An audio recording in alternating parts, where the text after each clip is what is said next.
अगर रुक करें थोड़ा सा रशिया और चाइना की तरफ, 40 दिन की जो सूरत हाल रही, यहां तक के बाद ट्रंप की इस पोस्ट पर आ गई कि वो पूरी सिविलाइजेशन को खत्म कर देगा जो दोबारा ना उठ सके। इस पूरी सूरत हाल में भी रूस और चीन बतौर एक ताकत खुलकर कहीं सामने नहीं आए, उनका वो एक्टिव रोल नहीं दिखाई दिया। भले बिहाइंड द सीन्स वो कई तरह की हेल्प कर रहे हों, किसी ना किसी जगह पर मौजूद हों। आपके ख्याल में आइंदा भी ये दोनों ममालिक इसी तरह की प्लेबुक पर काम करते दिखाई देंगे, या इस सिचुएशन से निकलने के बाद आपको इसमें तब्दीली नजर आती है?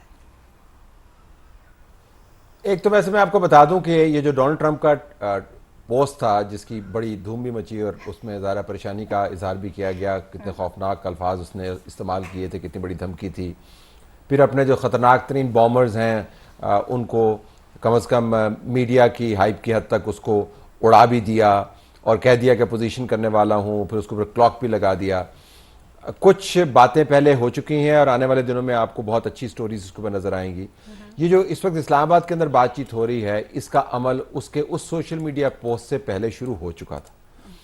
और डोनाल्ड ट्रंप के बारे में कहा जाता है, एक लफ्ज़ इस्तेमाल हुआ, हमारा लफ्ज़ नहीं है, उनके अपने एक तजिया निगार ने लफ्ज़ इस्तेमाल किया था। उसके बारे में कहा जाता है खतरनाक मस्खरा। यानी है, लगता है वो मस्खरा है, लेकिन आप उसको प्रेसिडेंट ऑफ अमेरिका है सर।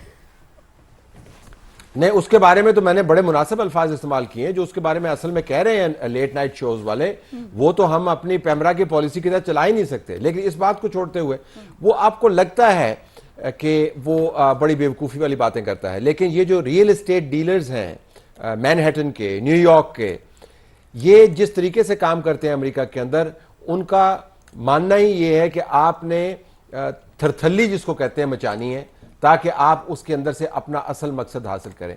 तो एक तो जो तज्जियाती तौर पर, मालूमाती तौर पर हमें जहन में रखना चाहिए कि जब डोनाल्ड ट्रंप ने वो पोस्ट किया था, उससे पहले इस्लामाबाद के अंदर टॉक्स का माहौल बनाया जा रहा था। और चूंकि डोनाल्ड ट्रंप ने ये टॉक्स करनी थी और यहां पर डील होनी थी तजिया निगारों के मुताबिक, लिहाजा उसको अपनी फेस सेविंग के लिए एक बहुत बड़ा भयानक किस्म का एक माहौल बनाना था। तो एक तो ये हो गया। अब आप वापस आइए रूस और चीन के मामले के ऊपर। देखिए, रूस की तो इसके अंदर सत्ते खैरा हुई। रूस का वो तेल जो जिसके ऊपर जब इंडिया खरीदता था, दुनिया के अंदर कोई और खरीदता था, तो डोनाल्ड ट्रंप टैरिफ लगाता था, वो टैरिफ उसको हटाना पड़ा। यूक्रेन के अंदर ज़ेलेंस्की के अगर आप बयान देखें तो वो कह रहे हैं कि इस जंग के जरिए आपने पुतिन के खजाने के अंदर 15 से 20 बिलियन डॉलर का इजाफा कर दिया है और वो हमें मार लगा रहा है। रशिया के हथियार बिकने शुरू हो गए हैं। तो रशिया तो, और फिर ये भी देखिए यूक्रेन के अंदर जो रशिया कर रहा है उसके बारे में अब अमेरिका बात नहीं कर सकता, क्योंकि अमेरिका ने खुद उससे कहीं ज़्यादा भयानक और ख़तरनाक और तबाहकुन जंग का आगाज़ किया जिसने दुनिया को गले से पकड़ लिया। तो रूस की तो हमें खामोशी समझ आती है। दूसरी तरफ चाइना को देखिए, और मैं आपको दिलचस्प बात बताऊं, चाइना के जो डिफेंस तजिया निगार है उनमें से दो मेरे बहुत अच्छे जानने वाले हैं, तो मैं उनके साथ मुसलसल राब्ते में था। तो वो हमें बता रहे थे जी कि हमारे लिए अमेरिका की तरफ से जो ईरान के ऊपर जंग है वो ऐसे ही है कि जिस तरह हम अमेरिका के वॉर रूम के अंदर बैठ के अमेरिका की तमाम प्लानिंग देख रहे हैं। अमेरिका का जहाज कहां से उड़ता है, अमेरिका का बहरी बेड़ा जो है उसके पास क्या कैपेसिटी है, अमेरिका कौन से मिसाइल दागता है, अमेरिका के पास बॉम्ब डिलीवर करने की कैपेसिटी कितनी है, उनके रडार्स किस किस्म के हैं, और फिर उन्होंने बताया कि अमेरिका की वल्नरेबिलिटी क्या क्या है। तो उनका मानना यह था कि जूं जूं अमेरिका इस जंग के अंदर धंसता जा रहा है तो अमेरिका हमारे लिए वॉर डेटा जनरेट कर रहा है, जिसके सामने मुकम्मल तौर पर एक तस्वीर बनती है कि अमेरिका किस जगह पर खड़ा है। मैं ये नहीं कह रहा कि वो चाहते थे कि जंग जारी रहे, लेकिन मैं आपको ये बता रहा हूं कि चीन के लिए जंग सिर्फ तेल की बहाली के लिए जंग नहीं थी। चीन को अमेरिका ने एक ऐसी बारादरी दी है अपने निज़ाम के अंदर झांकने की जिसका चीन तसव्वुर भी नहीं कर सकता था। और वो तजियानिकार मुझे बता रहे थे कि हम इससे पहले अमेरिका की जो जंगी सलाहियत है उसके बारे में लेबॉर्ट्री के अंदर हम मॉडल्स बनाते होते थे, ये हमें एक रियल लाइफ लेबॉर्ट्री मिल रही है। सो मेरे ख्याल में चीन की जाविये से अगर आप देखें, क्योंकि वो 50-60 साल आगे की प्लानिंग करते हैं, उनके लिए जानना बड़ा जरूरी था कि ये जो हर किसी को धमकी लगाता है इसकी असल में कैफियत क्या है। एक ऐसा मुल्क जो उसकी दिफा का 2% भी खर्च नहीं करता, उसने उसको बॉक डाउन कर लिया है 38 दिन, और आखिर में आके आपको जोग्राफिये के सामने सर झुकाना पड़ा। तो चीन जब उसके साथ मलाकड़ा डालेगा तो वो कहां पर खड़ा है। तो आई थिंक चीन का बड़ा एक दिलचस्प इसके अंदर इंटरेस्ट था, अमन में भी उनका इंटरेस्ट था, लेकिन जंग उनके लिए कोई बहुत ज्यादा खतरा नहीं लाई, बल्कि शायद बहुत अहम डाटा उन्होंने तलत साहब, आप ये कह रहे हैं उन्होंने आने वाले वक्त की भी तैयारी कर ली अमेरिका के पोर्टफोलियो को सामने रखते हुए। हमें भी ईरान नजर आया 10 महीने पहले जो उसके साथ किया अमेरिका ने, यहाँ एक मिलिट्री स्ट्रेटेजिक स्ट्रेंथ दिखाई दी ईरान की। क्या आने वाले वक्त में चीन और रूस ईरान को एक ग्लोबल माशी निजाम का हिस्सा बनाने में भी इसी तरह का कोई किरदार अदा कर सकते हैं जो यहां पर कहीं ना कहीं उन्होंने अदा किया है? देखिए, बहुत सारा जो है ना वो जिसको कहते हैं कि जमीन की प्लेटें वो शिफ्ट हुई हैं। अमेरिका का जोम टूटा है। ये बताया गया है कि जंग लड़ने के तरीके क्या हैं। किसी जमाने में जंग के बारे में कहा जाता था कि जितना बड़ा और एक्सपेंसिव हथियार आपके पास होगा उतना ही आप खतरनाक मुल्क मुतसव्वर होंगे।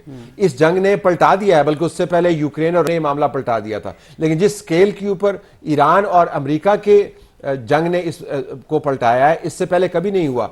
जितने जल्दी आप हथियार बना पाएं, जितने सस्ते आप हथियार बना पाएं और जितनी बड़ी क्वांटिटी में आप हथियार बना पाएं, वो बड़े बड़े हथियारों के ऊपर भारी हैं। $25,000 का एक ड्रोन है, जिसको इंटरसेप्ट करने के लिए आपको $4 मिलियन का एक इंटरसेप्टर लगाना पड़ता है। और 25,000 का जो ड्रोन है, आप 2 दिनों के अंदर 1000 ड्रोन बना सकते हैं। जो इंटरसेप्टर है उसको रिप्लेनिश करने के लिए आपको 3 महीने दरकार है। तो ये तो जंग की थ्योरी ही तब्दील हो गई है। तो मेरे ख्याल में अमेरिका का जोम है, जंग की थ्योरी है, और फिर बहुत सारा मामला अब एशिया की तरफ शिफ्ट होगा। किरण, ये बात यहाँ पर अगर हम जो सस्ते वाले ड्रोन्स हैं, अब इसकी तरफ जरा जाएं, उन मिसाइल्स को छोड़कर। किरण, ये जो तलत साहब बात कर रहे थे, तो ईरान को तो एक नया, जिसे कहा जाए कि स्ट्रेटेजिक कार्ड मिला स्ट्रेट ऑफ हॉर्मुज का, कि इससे पहले कि आप न्यूक्लियर की बात करें, मिसाइल्स के ऊपर बात करें, उसने इसके जरिए दुनिया की मईशत को चोक किया। तो इस पूरी सूरत हाल ने 38 दिन ने यह बताया कि दुनिया को हिलाने और जगाने के लिए वो गाजा भी काम नहीं कर सका, जो यहाँ पर स्ट्रेट ऑफ हॉर्मुज के चंद हफ्तों के बंद होने ने पूरी दुनिया को जगाया। लेकिन आशा, मैं अगर इसमें गुजारिश करूं, सिर्फ एक लाइन ऐड कर दूं कि ये जो कार्ड है ईरान का, इसके ऊपर एक्सपायरी डेट लिखी हुई है। ये महदूद मुद्दत के लिए है। ठीक हो गया, क्योंकि ये बैन-अल-अक़वामी कवानीन के तहत आप कोई ऐसा बैन-अल-अक़वामी रास्ता हतमी तौर पर नहीं रोक सकते जो सबका साझा है। तो ये वक्ती तौर पर तो ठीक है, लेकिन अमेरिका से हटके दुनिया कभी नहीं चाहेगी कि ऐसी मिसाल अगर वक्ती तौर पर ईरान ने इसमें गेन कर लिया और अमेरिका को हजारों मील दूर इधर इस्लामाबाद बुलाया है कि आओ बैठकर मामला हल करो, और दुनिया का दबाव है, तो फिर ईरान ने तो कोई लंबी तैयारी कर रखी थी इस सूरत हाल की। लंबी तैयारी कर रखी है। लेकिन ये ट्रंप कार्ड जो है, इसके ऊपर लिखा है कि लिखा नहीं है, बल्कि इसके ऊपर अमलन तहरीर हुआ है कि ये महदूद मुद्दत के लिए सहूलत मुहैया है। आप इसको तवील मुद्दत कार्ड के तौर पर नहीं इस्तेमाल कर सकते। लेकिन ईरान ने अपना जोग्राफिया बहुत अच्छे तरीके से इस्तेमाल किया है। जैसे उन्हें सहराओं के अंदर से मिसाइल फायर किए हैं, जैसे उन्हें स्ट्रेट ऑफ हॉर्मुज का भी जिक्र हो रहा था। बहरी बेड़े वहां पे घुस नहीं सकते। बड़े बहरी बेड़े का मसला यह है कि वो 10 मील के रेडियस के अंदर घुस नहीं सकता, और उसके साथ जो ईरान की टेरेन लगी हुई है वो हाई माउंटेन्स हैं। वहां से आपको सिर्फ 2 मिसाइल फायर करने हैं और बहरी बेड़े का बेड़ा गर्क हो जाना है। सो मेरे ख्याल में जोग्राफिया को जिस तरीके से ईरान ने इस्तेमाल किया है दूसरे ममालिक के लिए, उसके अंदर बहुत जबरदस्त लेसन है।